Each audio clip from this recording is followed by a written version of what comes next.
नमस्ते, मैं हूँ इस घर की छोटी बहू यानी कि देवरानी। देवरानी नहीं, मुझे आप शेफ, काम वाली, ड्राइवर, झाड़ू पोछे वाली, कपड़े धुलने वाली, आप मुझे सब कुछ कह सकते हैं। बच्चों को स्कूल बस तक छोड़ने जाना हो, बच्चों को स्कूल बस से लेने जाना हो, देवरानी। सुबह का नाश्ता बनाना हो, दोपहर का खाना बनाना हो, शाम की चाय बनानी हो, रात का खाना बनाना हो, देवरानी।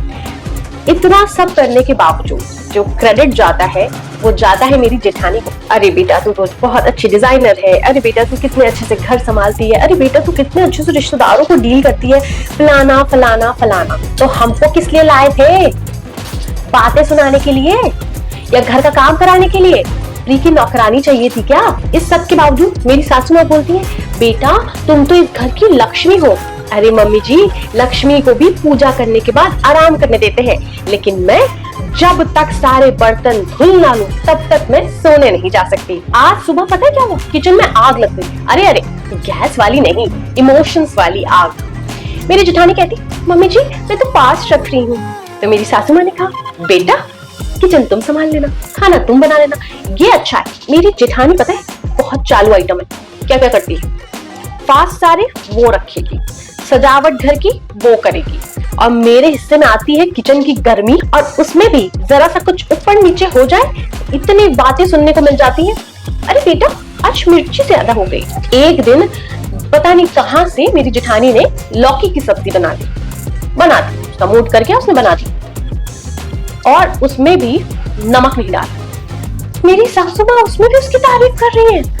अरे वाह बेटा, तुमने मेरे हाई बीपी का इतना ख्याल रखा, इसमें नमक तो एकदम, अरे नमक एकदम नाम मात्र नहीं, उसमें नमक था ही नहीं। मम्मी जी वो जेठानी है, आपकी बड़ी बहू, आपकी बेटी नहीं है। वो सिर्फ उससे 5 साल पहले आई है, इसका मतलब कि आपकी बेटी बन गई वो? मैं कुछ हुई ही नहीं। सारा दिन सुबह से उठ के शाम तक की चक्कर गिन्नी की तरह घूमती रहती हूँ, लेकिन इन लोगों को मेरी कोई वैल्यू नहीं। अभी मैं छुट्टियों पे जाऊंगी, एक बार साल में हनीमून के बाद ये पहली बार है जो मैं मेरे पति के साथ कहीं घूमने जा रही हूँ। इतनी मिन्नतें करी मैंने उस इंसान की, तब वो मुझे लेके जा रहा है। तो जब मैं वेकेशन से जाऊंगी ना, तब मेरी सासू माँ को पता चलेगा।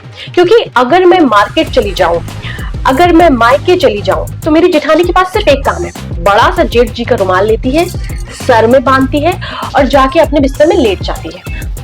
मेरा तो सर दुख रहा है, मुझे तो बुखार आ गया। उसके बहाने कभी खत्म ही नहीं होते हैं। अगर उसे पूरा किचन संभालने पड़े ना, तो दौड़े दौड़े मेरे जेठ जी आगे आएंगे, लाओ चॉपिंग मैं कर दूं, आटा मैं गूंद दूं। क्या मतलब है? ये मेरे हाथों का हाल देखो। शादी के पहले मैंने अपने पिताजी का इतना पैसा फूका मैनीक्योर पेडिक्योर में, अब देखो नेल पेंट तक नहीं लगा पाती हूँ। हफ्ते बीत जाते वही नेल पेंट की एक कोटिंग के ऊपर दूसरी कोटिंग, तीसरी कोटिंग, चौथी कोटिंग।